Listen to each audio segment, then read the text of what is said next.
بسم الله الرحمن الرحيم. السلام عليكم ورحمة الله وبركاته.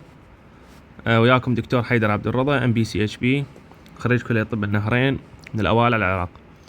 مثل ما وعدتكم إن شاء الله اليوم نحكي على الهارت ساوند. راح أحاول أبسط الموضوع. الموضوع به هواي تفاصيل. إن شاء الله نبدي. بسم الله. شباب، أول شيء إحنا لازم نعرف ناخذ فكرة عن الهارت. الراجعة بسرعة إنه إحنا عندنا 4 chamber، عندنا on the right side 2 chamber. هذا هنا عندنا right atrium right ventricle، هنا عندنا left ventricle، وهنا عندنا left atrium.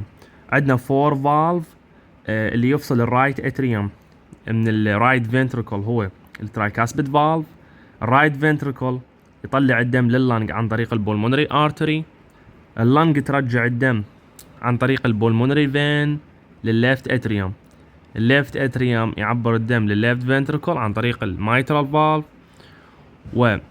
والليفت فنتريكل راح يضخ الدم للجسم عن طريق الاورتيك فالف. اول شيء شنو سيستول؟ السيستول يمثل الفنتريكولار كونتراكشن، ما له علاقه بالاتريوم. الدايستول يمثل الفنتريكولار ريلاكسيشن. زين، الاس 1 يعني نجي على الهارت ساوند. اول شيء اكو نورمال هارت ساوند، اكو ادد ساوند، واكو مرمر. النورمال هارت ساوند هن الاس 1 والاس 2. الاس 1 هو يمثل بدايه السيستول، يعني ما بعده يجي السيستول اللي هو يجي الفنتريكولار كونتراكشن. الاس 2 يمثل بدايه الدايستول اللي بعده يجي الدايستول، وهكذا اس 1 بعده السيستول، والنوم من يجي الاس 2 بعد الدايستول. زين، هو شنو هذا الاس 1؟ الاس 1 هو الصوت الناتج عن الكلوجر اوف مايترال فالف اند ترايكاسبيد فالف. يعني تخيل انت بدايه السيستول، يعني الفنتريكل من يسوي كونتراكشن يريد يضخ الدم خلال شنو؟ خلال الايورتا والبولمونري ارتري، فلازم المايترال والترايكاسبيد ينسدن، فينسدن ويا الكونتراكشن مال الفنتريكل، فهن مثلا بدايه السيستول. بينما بالدايستول الدم الفنتريكل يسوي ريلاكسيشن حتى يستلم دم من الاتريه، فالمايترال والترايكاسبيد هنا مفتوحات على مود هنا يعبر من خلالهن الدم، ولكن الايورتيك فالف والبولمونري فالف يكونن لازم ينسدن. فالكلوجر اوف ذا ايورتيك فالف اند بولمونري فالف هو راح يعطيني الصوت اللي هو الاس 2 ساوند. زين، الاس 1 هو هذا، والاس 2 هنا نورمال هارت ساوند. زين، شنو المشاكل اللي ممكن تصير بيهن؟ المشاكل اللي تصير بيهن بالنسبه للاس 1، اما يصير صوته ممكن لود عالي، او يصير سوفت ناصي. اوكي، الاس 2 اما يكون لود عالي او يكون سوفت ناصي، او يصير ب سبلتنج فد موضوع سبلتنج اوف ذا سكند هارت ساوند. شباب، بالنسبه للاس 1، الاس 1 احنا قلنا اول شيء هو كلوجر اوف ذا مايترال اند ترايكاسبيد فالف. زين، هذا شو وقت يعطي صوت عالي، شو وقت يعطي صوت ناصي؟ خلينا ناخذها ببساطه. من انت عندك فنت، من عندك هذا الهارت. اوكي، هسه هذا الاورتيك، هذا البولمونري. زين، وهذا عندنا هنا المايترال فالف، وهنا عندنا الترايكاسبيد فالف.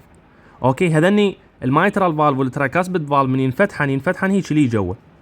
زين، ومشلبه بيهن الكاسبس اللي هي مشلبه بالبابلري مصل. زين، وينسدن بهذا الاتجاه لي جوا.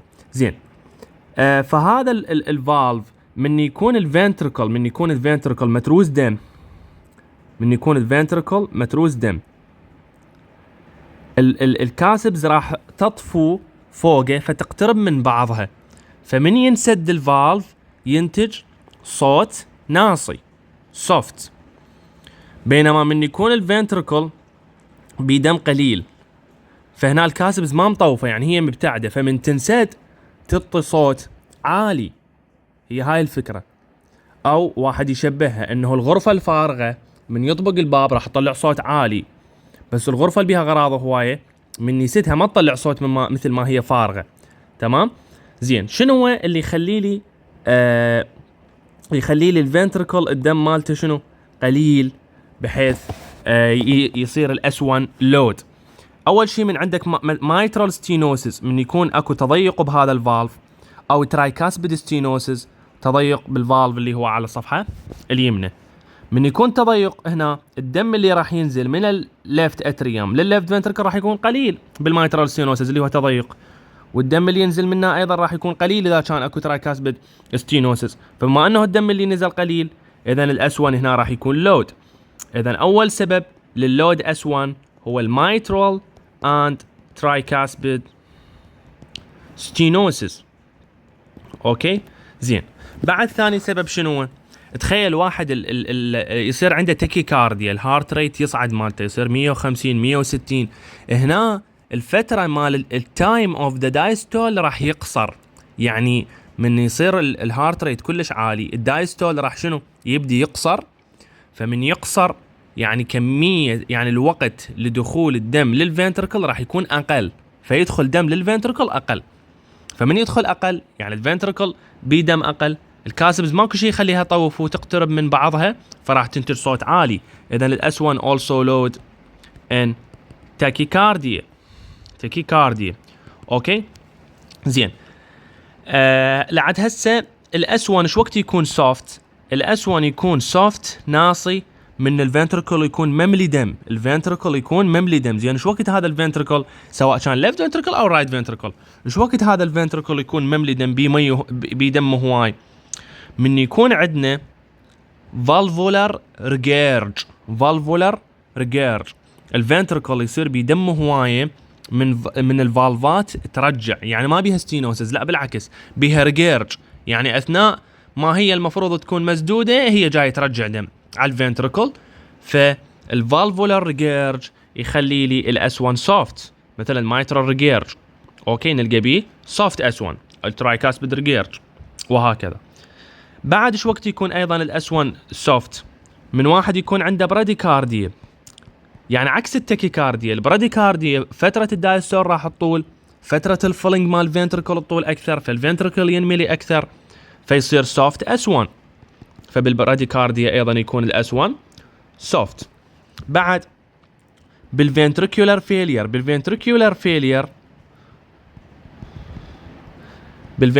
فيلير من عندي لو كاردياك اوتبوت، يعني الفنتركل يفشل على انه يضخ الدم بصوره كافيه فيبقى يجمع دم، يعني يدخل له دم وما يقدر يضخه كله، بي فيلير صاير. فهذا الفنتركل اصلا هو متوسع هالقد ما بيه دم زايد، يعني متروس دم، فراح يكون سوفت اس 1 وين؟ ايضا بالهارت فيلير يعني الفنتريكولار فيلير. هذا بالنسبه للاس 1. اس 1 ساوند. زين الاس 2 اللي قلنا عليه شو يمثل للاس 2؟ قلنا يمثل الايورتيك والبولمونري فالف. طبعا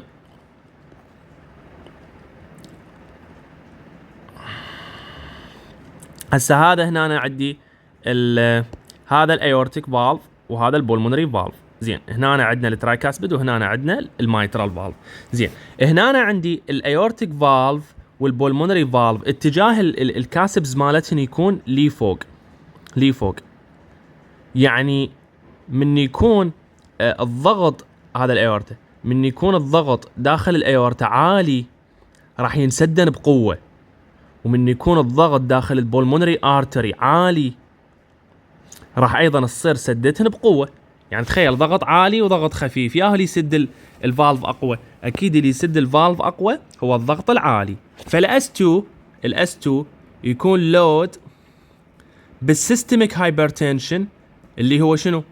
بالسيستميك هايبرتنشن اللي هو الضغط العالي بالايورتا، وكذلك يكون عالي بالبولمونري هايبرتنشن. بالبولمونري هايبرتنشن لا تستغربون، يعني الاس 2 ساوند اذا صار لود بسبب بولمونري هايبرتنشن ممكن يسموه لود بي 2. هو نفس السكند هارت ساوند مال الكلوجر مال البولمونري فالف ممكن يسموه بي 2، ومال سيستميك هايبرتنشن ممكن يسموه اي 2، يسموها لود اي 2. لا تدوخكم هاي لود A2 لود B2. لود A2 يعني لود second heart sound due to systemic hypertension. لود B2 يعني لود second heart sound due to pulmonary hypertension. زين شو وقت يكون هذا يكون soft هذا شو اسمه ال second heart sound؟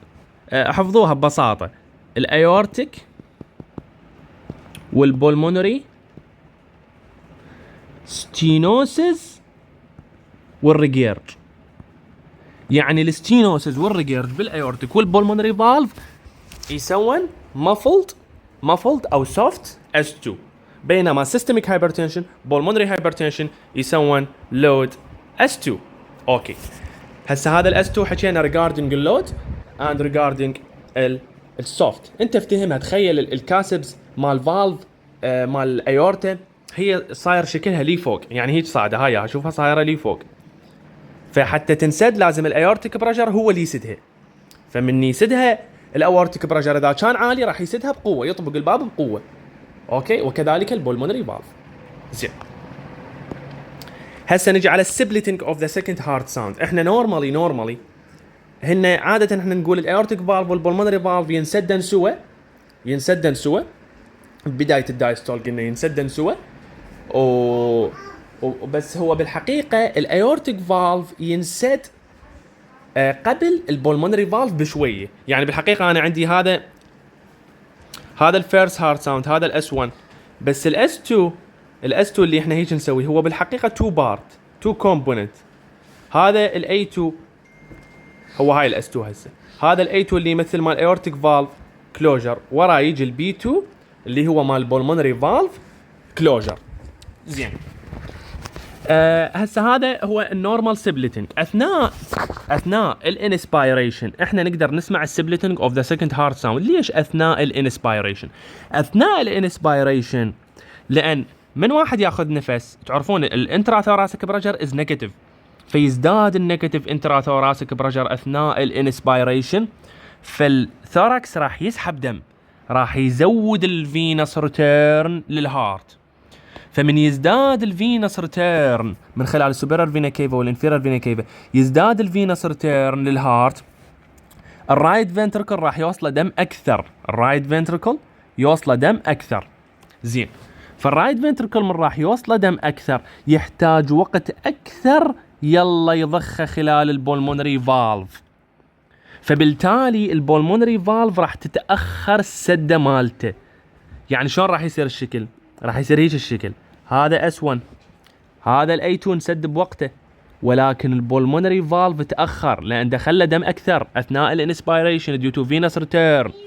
اوكي هذا هو النورمال، يسموه فيزيولوجيكال سبليتنج. فيزيولوجيكال سبليتنج اي، فهذا اسمه فيزيولوجيكال سبليتنج اوف S2 اوف سكند هارت ساوند. زين وحكينا ليش اثناء الانسبيريشن. اثناء الاكسبيريشن بالعكس العمليه تماما بالعكس، يعني النيجاتيف انترا ثوراسيك بريشر راح يقل، فبالتالي هنا هذا الاس 1، هذا الاي 2 هو بوقته، بس هنا البي 2 كلش راح يكون قريب، لان اصلا راح الدم اللي يطب له اقل مما بالانسبيريشن يطب له الدم للرايت فنتركل، يعني فينسد البولمونري من وقت، بس يبقى بعد الايورتيك. زين فاثناء الاكسبيريشن ما نسمع الفيزيولوجيكال سبليتنج، نسمعه اثناء الانسبيريشن.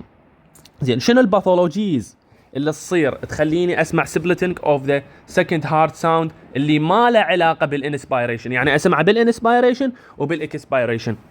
اذا واحد عنده بولمونري ستينوسيس او عنده رايت باندل برانش بلوك، باو عليه. هسه هذا الهارت، اوكي هذا الهارت، هاي ايورتا، هذا بولمونري. تخيل هذا البولمونري فالف بيستينوسيس،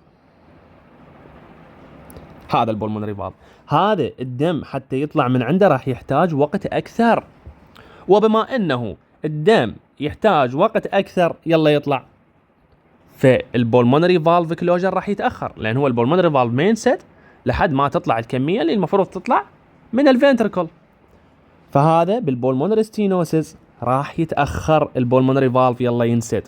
فبالتالي هسه هذا الاس 1 اللي هو الكلوجر اوف ذا مايترال اند ترايكاسبيد، وهاي مرحله السيستول اللي هي فنتريكولار كونتراكشن، كمل الليفت فنتركل انسد الايورتيك فالف. الرايت فنتركل تاخر، ليش؟ لان اكو بولمونري ستينوسيس تاخر يلا. اذا هذه هي البي 2. هاي شو يسموه وايد سبليتنج اوف سكند هارت ساوند. اوكي هذا اثناء الاكسبيريشن والانسبيريشن ما له علاقه، هو اكو بولمونري ستينوسيس، تمام. وكذلك اذا عندي رايت باندل برانش بلوك. ليش؟ لان تخيل انت عندك هذا الهارت، هاي الاس اي نود حطت النبضه المن راحت للاي في نود، الاي في نود عبرتها للباندل اوفيس، من الباندل اوفيس طالع عندي ليفت باندل وطالع من عندي رايت باندل.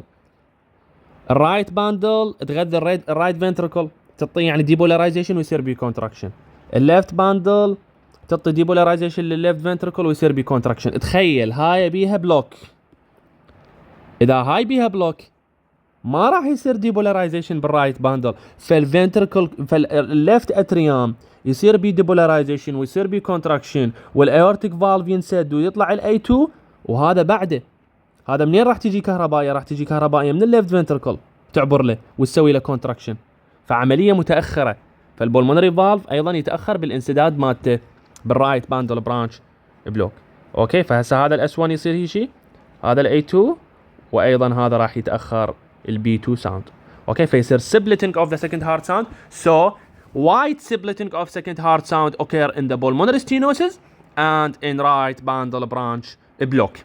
زين، ممكن يكون البولمونري فالف ينسد قبل الايورتيك فالف، فيزيولوجيكلي ما يصير، هو الايورتيك قبل البولمونري، ولكن باثولوجيكلي نعم. شلون؟ هسه الذكي يعرفها يتخيلها. شلون يتخيلها؟ يقول انا عندي هذا الهارت، اوكي، هذا السبتم، هذا الانتر، هسه هذا البولمونري، هذا الاورتيك، اوكي، مايترال فالف، وهذا الترايكاسبيد فالف. من يجي يتخيل يعكس العمليه، يقول اني اذا صار عندي اكو اورتيك ستينوسيس، اذا صار اورتيك ستينوسيس سيفير بحيث الليفت فنتركل ياخذ وقت طويل يلا يضخ الدم الموجود عنده، فراح يتاخر يلا ينسد الايورتيك فالف، ممكن ينسد حتى بعد البولمونري فالف، لان هذا شنو؟ هذا سالك الطريق، هذا يفرغ مالاته، بس هذا بعده يتاخر. ف عندي ايش راح يصير؟ هذا اس 1 وهنا راح ينسد البولمونري فالف، ورا يلا يجي الايورتيك فالف، هذا يسموه ريفيرس سبليتنج، يعني سبليتنج بس بالعكس. وبعد اذا كان عندك ليفت باندل برانش بلوك هم نفس الميكانيكيه، اذا الليفت باندل صار بي بلوك منه، الليفت فنتركل بعد ما يصير له ديبولاريزيشن وما يصير له كونتراكشن، ينتظر الرايت فنتركل يصير بي ديبولاريزيشن وكونتراكشن يلا يطي، تمام؟ فايضا يصير ريفيرس سبليتنج. اذا الريفيرس سبليتنج occur in aortic stenosis in left bundle branch block, this is regarding splitting of the second heart sound. اذا النورمال هارت ساوند هن الاس 1 والاس 2 واكو بيهن باثولوجيكال changes. So what is the added sound? The added sound are اول شيء عندنا الاس 3 ساوند، اكو ساوند هو اس 3. شنو هذا الاس 3؟ شلون جاي يصير؟ الاس 3 شغلتين، اولا رابط ventricular filling، رابط ventricular filling يعني الدم جاي ينزل من الاتريوم الى الفنتركل بسرعه، رابط ventricular filling. وثانيا فلوبي مايوكارديوم. فلوبي مايوكارديوم يعني شنو فلوبي مايوكارديوم؟ يعني المايوكارديوم هش ما محافظ على التون مالته، اكو بيه مشكله ما مخليته محافظ على التون مالته. زين، اقل ال 35 سنه تسمع الاس 3 ممكن يكون نورمال فايندينج. فوق ال 35 سنه لا، ما مقبول. اريدك تحفظ لي اهم شيء شغلتين يصير بهن الاس 3 ساوند، اسكيميك هارت ديزيز. ليش بالاسكيميك هارت ديزيز؟ لان اكو عضله ما جاي يوصلها بنزين، ما جاي تشتغل عدل، فصايره فلوبي، فطلعت لي، فمن يضرب الدم، من يجي الدم يضرب بهاي المنطقه الفلوبي راح يطلع لي صوت. اوكي، هو الاس 3 ساوند. ايضا السبب الثاني اللي اريدكم تحفظوا لي هو الهارت فيلير. هو من اسمه هارت فيلير يعني اكو فشل بالقلب، اكو منطقه بالقلب بيها صايره شنو؟ فلوبي، تمام؟ ففلوبي مايوكارديوم اهم سبب لها اسكيميك هارت ديزيز اند هارت فيلير، تخلوها ببالكم. الاس 3 ساوند. بعد شنو اريدكم تعرفوا؟ الاس 3 اذا كانت وياها تاكيكارديا شو يسموها؟ يسموها اس 3 قالب.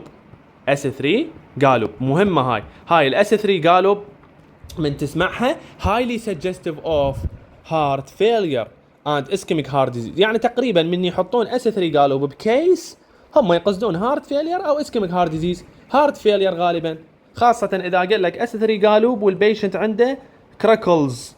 يعني شنو كراكلز؟ يعني اكو بولمونري ايديما وياها اس 3 قالوب، هاي تمشي ويا الليفت فنتريكولار فيلير. اوكي، this is regarding the S3 sound. وين يصير الاس 3 ساوند؟ هذا الاس 1 هذا الاس 2. احنا قلنا هو اثناء الفلنج، يعني يجي الدم للفنتركل ويضرب بالفنتركل. زين ايش وقت هو الدم اصلا جاي يدخل للفنتركل؟ اثناء الدايستول. فالاس 3 يصير بدايه الدايستول. تمام، هاي اس 1 اس 2 اس 3. زين this is regarding S3 sound. What is regarding the S4 sound؟ اكو S4 sound اللي هو ايضا added sound. الاس 4 sound ما بي نورمال، ما بي اقل ال 35 سنه وفوق ال 35 سنه. It is always pathological. هذا pathological. هذا شنو سببه؟ سببه لازم واحد يعرفه. powerful، يعني الميكانيزم مالته powerful atrial contraction وياها شرط against stiff ventricle. powerful atrial contraction against stiff ventricle. شلون؟ من يكون عندك الفنتركل،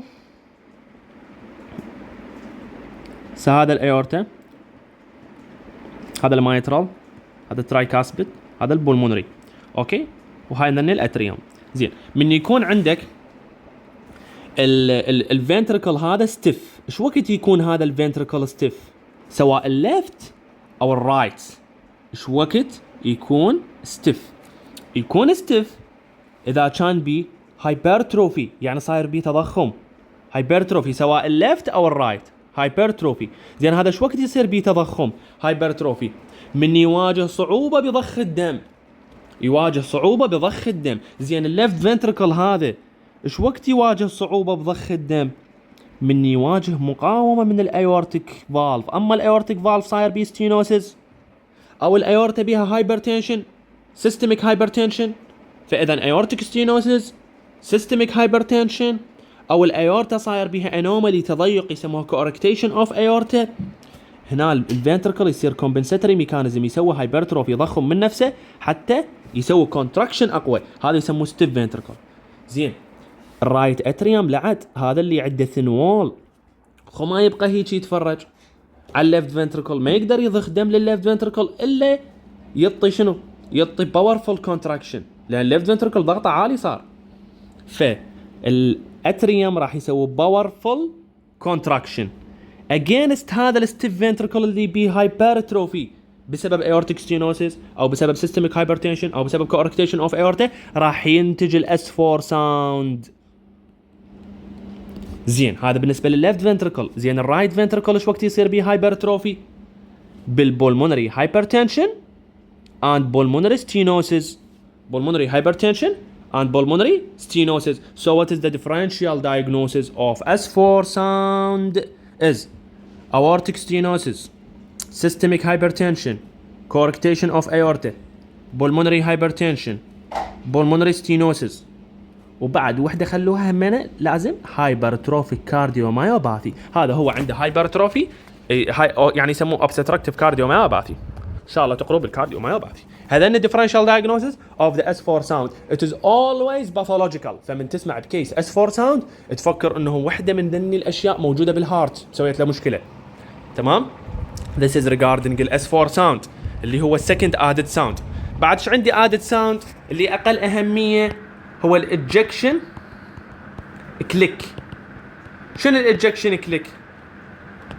الاجكشن كليك اذا الايورتيك فالف او البولمونري فالف بيهن ستينوسيس، من ينفتحن الفالف اللي بيه تضيق، من ينفتح ممكن يطلع صوت يسموه اجكشن كليك.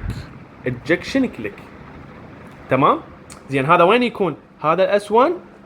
تخيل انت عندك الاس 1 هي كلوجر اوف ذا مايترال اند ترايكاسبيد فالف، المفروض من ينفتح وراه؟ المفروض ينفتح الايورتيك والبولمونري. زين اذا الايورتيك والبولمونري بيه ستينوسيس ممكن يطلع لي صوتي هنا، هذا الصوت يسموه اجكشن كليك، ويمشي وراه يجي الاس 2 ماشيه الامور تمام. يصير بالايورتيك ستينوسيس ويصير بالبولمونري ستينوسيس. وللام سي كيو اذا كان سبب الايورتيك ستينوسيس او البولمونري ستينوسيس كالسيفيكيشن يختفي الاجكشن كليك. بالكالسيفايد ايورتيك ستينوسيس يختفي الاجكشن كليك. زين بعد يا ادت ساوند عندنا الاوبننج سناب. هذني كلهن مو مرمر، هذني ادنج ساوند. الاوبننج سناب هو الصوت اللي يطلع من فتحة المايترال والترايكاسبت اذا بيهن ستينوسيس. سهلة يعني اذا المايترال فالف والترايكاسبت فالف بيهن ستينوسيس ممكن يطلع لي صوت اسمه اوبننج سناب. اذا الايورتيك فالف والبولمونري فالف بيهن ستينوسيس ممكن يطلع لي صوت اسمه اجكشن كليك. زين هسه ذن المايترال والترايكاسبت ايش وقت ينفتحن؟ هن من نسد نسوى اللي اس 1 انه بدا الفنتريكولار كونتراكشن اللي هو السيستول، انه من انتهى السيستول نسد الايورتيك فالف والبولمونري فالف الثاني اس 2. من نسد البولمونري فالف والايورتيك فالف منو راح ينفتح؟ المايترال والترايكاسبت. فشي طلع لي اذا بيهن ستينوسيس اوبننج سناب، اذا بالدايستول يصير الاوبننج سناب. صحيح هوايه عليكم وشويه صعبه، بس انت ويا الرسم هذا تبدي تتخيل الكاردياك سايكل. ضبط الكاردياك سايكل، خليها بعقلك تمشي. طبق على هذين الرسومات راح تعرف كل وحده وين تصير بالدايستول لو بالسيستول وبيا امراض. So this is regarding الاوبننج سناب. اوكي زين بعد شنو عندي adding sound؟ عندي البريكارديال friction rub. البريكارديوم I have a two layer of the pericardium. I have a visceral pericardium and parietal pericardium. زين اذا صار بريكاردايتس انفلاميشن اوف ذا بريكارديوم هذن التو لاير راح يصير بيناتهن فريكشن مثل الورقه بورقه يحتكن، يطلع عن صوت اسمه بريكارديال فريكشن راب. This is also adding sound. والهوم وورك عليكم حتى ما دوخكم ورا ما تطورون نفسكم بذن الادنج ساوند تروحون على تو ادنج ساوند تضيفوهن بجعبتكم. البريكارديال الميتاليك كليك اللي هذا ينتج عند واحد هو زارع صمام مخلي له اصطناعي ينتج منه صوت ادد ساوند يسموه ميتاليك كليك. واللي عندهم كونستريكتيف بريكاردايتس يصير عندهم بريكارديال نوك. اوكي اذا من تكملون ذن ضبطوهن تروحون على تشوفون شنو بريكارديال نوك وتشوفون شنو ميتاليك كليك. This is regarding the adding sound which is not murmur. زين تعال لا تسولف لنا المرمر بكل بساطه. المرمر ما راح اطلب بتفاصيل الدقيقه، اسولفه بكل بساطه. انت ايضا ما دام متخيل الكاردياك سايكل ما تغلط بالمرمر. انت تعرف انه هو طبعا المرمر شنو تعريفه؟ المرمر حتى بالفسلجه هم اعطونا اياه، قالوا هو turbulence of blood flow. يعني البلد فلو ايش بيه؟ جاي يصير بيه turbulence مو مجرى بصوره صحيحه فينتج لي مرمر. التربلنس اوف بلاد فلو داخل الهارت وصماماته يسموه مرمر، خارج الهارت يسموه برويت. يعني اذا اكو تضيق بالايورتيك فالف يسوي لي مرمر، بس اذا اكو تضيق بالكاروتيد ارتري يسوي لي كاروتيد بروي يسموه. تمام خلوها ببالكم. زين هسه اجي لكم على المرمرات شباب. هو انا ايش عندي؟ الفالف لو يتضيق يصير بتضيق، تمام، يسموه ستينوسيس. لو لا مو يتضيق اثناء ما ينسد، اثناء الوقت اللي المفروض يكون بيه مسدود، المفروض ما يعبر دم. اذا عبر دم اثناء الوقت اللي هو بيه مسدود هذا يسموه ريجيرج، يعني يرجع. خلينا نقول زين خوش. خلينا نجي هذا الاس 1، هذا السيستول، هذا الاس 2، هذا الدايستول، هذا الاس 1 وهذا السيستول. زين يا شباب يا ابطال، هذا الاس 1 شي يمثل كلوجر اوف مايترال اند ترايكاسبت. يعني من نبدي منه اثناء السيستول المايترال والترايكاسبت مسدودات، لان تخيل هو اثناء السيستول الفنتركل جاسر بي كونتراكشن، المفروض يدفع الدم للايورتا وللبولمونري، فطبيعيا ومنطقيا المايترال والترايكاسبت تكون مسدوده. فاذا صار ريجيرج، يعني ريجيرج بالمايترال والترايكاسبت، شو وقت قلنا يصير الريجيرج؟ شو وقت يرجع الفالف من يكون مسدود؟ نسميه ريجيرج. فالمايترال والترايكاسبيد ريجيرج يطنك مرمر بالسيستول، يسموه بان سيستوليك مرمر.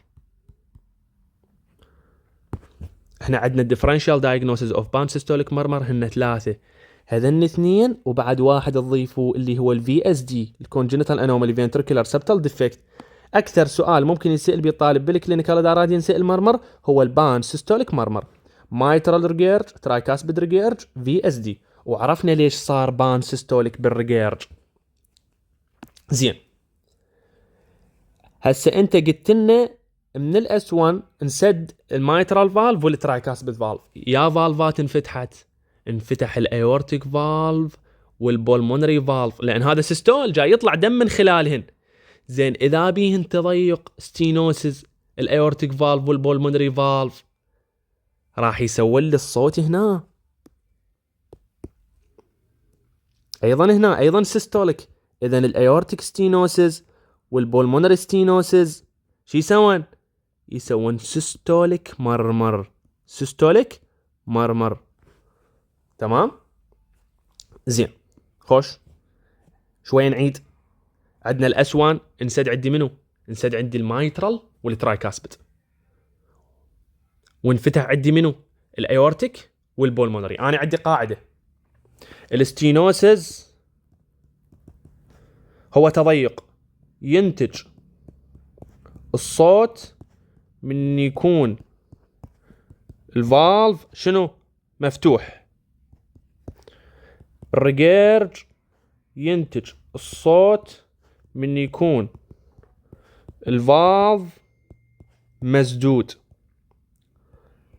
زين، فالستينوسس شو وقت ينتج الصوت مالته؟ من يكون الفالف مفتوح. زين، اذا كان عندي ايورتيك ستينوسس او بولمونري ستينوسس، هذين شو وقت يكونن مفتوحات؟ اثناء السيستول. اذا صار بيهن ستينوسس شو وقت ينتجن الصوت؟ من يكون الفالف مفتوح، هن مفتوحات بالسيستول. اذا دنيا هنطنك سيستوليك مرمر. شو نسميه المرمر مالتهن؟ نسميه اجكشن سيستوليك مرمر، اجكشن سيستوليك مرمر. زين، تعال الاس 2 شو تمثل؟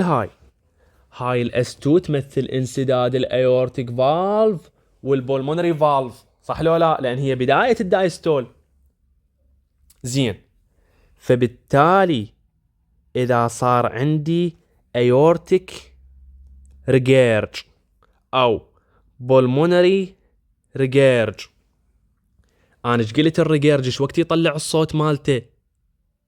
من يكون الفالف مسدود. زين، الايورتيك فالف ايش وقت يكون مسدود؟ يكون مسدود بالدايستول، يعني بهاي الفتره. فاذا صار ايورتيك ريجيرج او بولمونري ريجيرج شو يكون دايستوليك مرمر.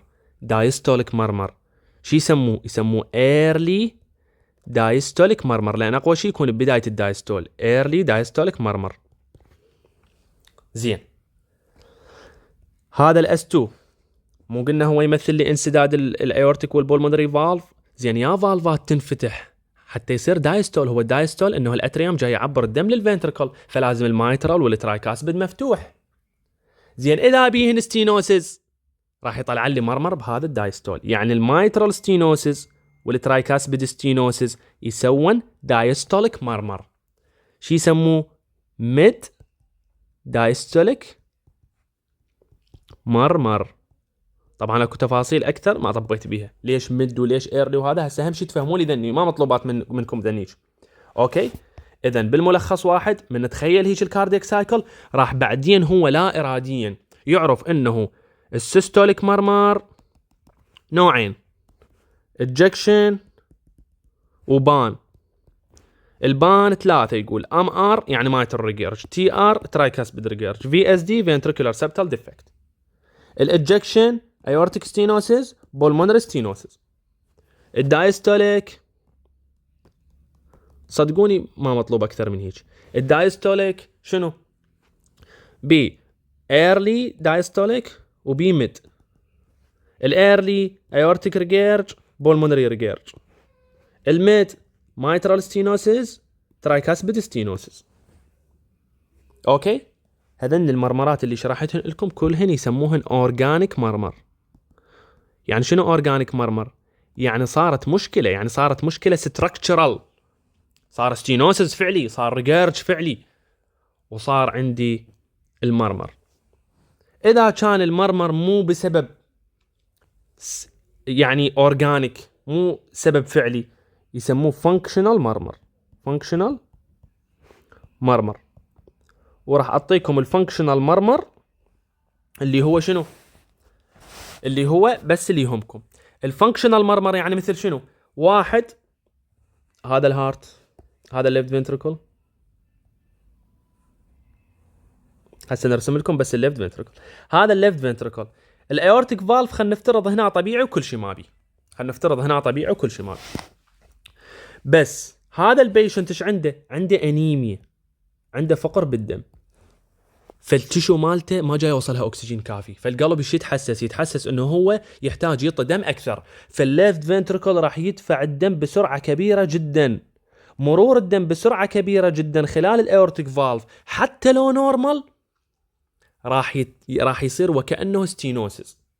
يعني وكانه الايورتيك فالف بيستينوسيس، بس هو ما بيستينوسيس، وانما الدم اللي اجاه هو عالي. فهذا يصير فانكشنال اورتيك ستينوسيس. هذا اول فانكشن اريدكم تعرفوه. اخر واحد حتى نختم. واحد عنده هذا الليفت فنتريكل، هاي الايورتيك فالف، وهذا المايترال فالف.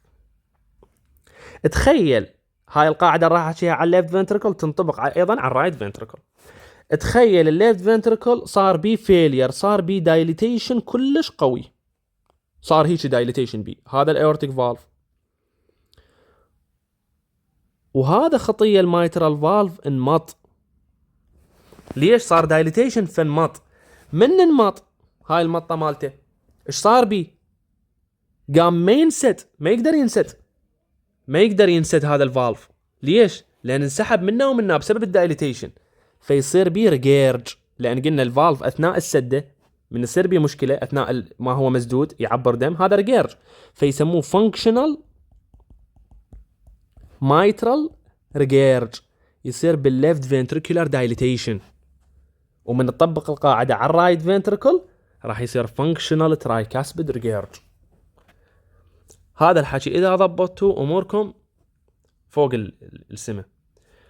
زين هسه يجينا واحد يقول لي زين دكتور شنو هو الاهم على الاطلاق؟ الاهم على الاطلاق هو الاس 3 قالوب. اس 3 قالوب، خلي ببالك هارت فيلير يجيك بالكيس، اس 3 قالوب هارت فيلير. اس 3 اس 4 تجيك ايضا بالاسكيميك هارت ديزيز. قلنا هارت فيلير واسكيميك هارت ديزيز، اس 3 اس 4 اثنيناتهم ممكن يجن ايضا بالهارت فيلير والاسكيميك هارت ديزيز. هسه واحد يقول لي لا انت الاس 4 قلت ايورتيك ستينوسيس وبولمونري. اي مو الاس 4 الهارت فيلير وحده من الكومبنساتوري مال هارت فيلير هايبرتروفي. اوكي، هذا نريدكم تعرفوا لي اياه. بعد شنو اريدكم تعرفوا لي اياه؟ هو هذا تقريبا. ان شاء الله اكون يعني فدتكم بهذا الفيديو. حاولت قدر الامكان اسوي فيديو سريع وافيدكم قدر الامكان. ان شاء الله موفقين. اقروا. شكرا جزيلا.